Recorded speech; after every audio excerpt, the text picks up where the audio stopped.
We all heard that old adage, time is money. Well, it turns out that's actually true. We lose billions of dollars a year just by waiting around on hold with customer service, dealing with insurance, fighting those junk fees, so much more. And there's a name for it, the annoyance economy. Well, NBC's business correspondent. I'm not the one personally annoying you guys. No, Hopefully, I am the annoyance guy. Okay.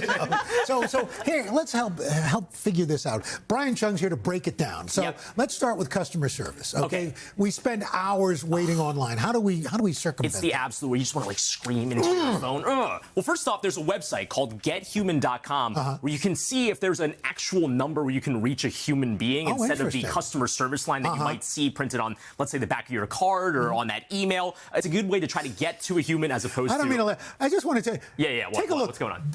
Craig has wandered off.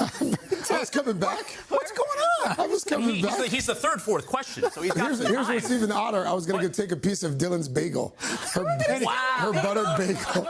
It smells good. Okay, it seems like there are other annoyances that you guys need to discuss tonight in time. But now I digress. Let's get back to this.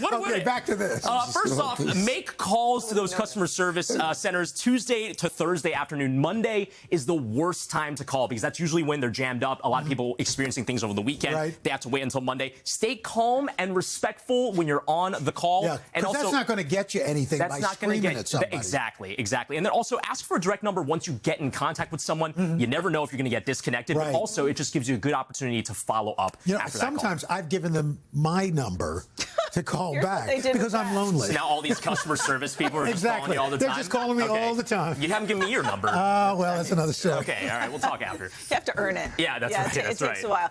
A lot of the time we're waiting on hold with insurance companies. How can we speed things up with them specifically? Okay, so before you even call them, just have everything ready. Have your physical copy, have your group ID number, your individual account number, and also have the questions and kind of just like all the bullet points you want to get through so that you make it as efficient as possible. So do you, and also the person on the phone. They want to make that as fast as possible. Keep a written record of your conversation, the name of the person that you talked to, the time that you spoke to them, the day that you spoke to them, so that if there is any follow-up, you can say, hey, specifically, I spoke to this person. They said this. What's the update on that? And then lastly, try online chat options. There actually are other ways that instead of on the phone, you can actually text or chat with someone. And it's a nice way that you can put your phone down and actually go and do whatever you're doing. Wait for the alert. Exactly. Wait for the alert to come back on that. Okay, cool. All right, Brian, junk fees and subscriptions. I feel like, especially in the last few years, a lot of folks have wasted a lot of time dealing with those. Yeah, it's a huge annoyance for people paying extra. First off, read the fine print. And a lot of people might not realize this. There's a new FTC rule. It's about a year old that requires companies like ticketing agencies as well as hotels and resorts to say exactly what the fees are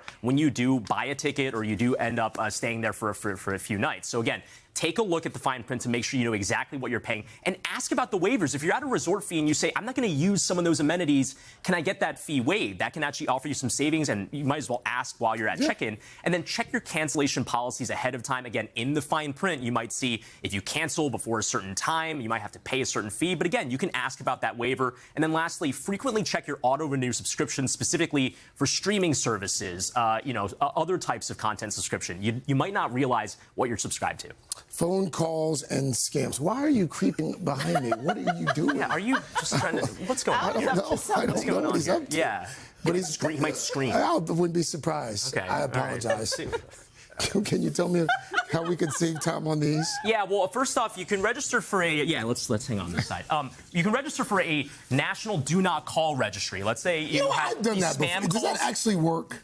I mean, I haven't gotten callbacks from the things that I've registered before. Okay. But again, once Al gives me his phone number, I can try to put him on the do not call registry, and then we'll see how that goes. Again, this is a good way to try to stop some of those robocalls. And I should point out as well, on your phone, if you have an iPhone, for example, there are ways that if you get spam texts as well, you can just swipe and say, hey, blocked, and they won't be able to respond to you. And then one other thing, too. These AI robocalls, they're getting really accurate, and they sound like real people. If you're talking to it and it sounds like a real person, but they have like a weird delay, be very wary. Unless that person's like nervous to talk to you, there's no reason why there should be that delay. Okay, so just that's be good. mindful. I'm going to give you Roker's phone number, too, right after this. Just because you're being so creepy. Yes. Hey, thanks for watching. And don't forget, you can catch the Today Show every morning on NBC or take Today when you're on the go. Just follow the Today podcast on Apple Podcasts, Spotify, or wherever you listen.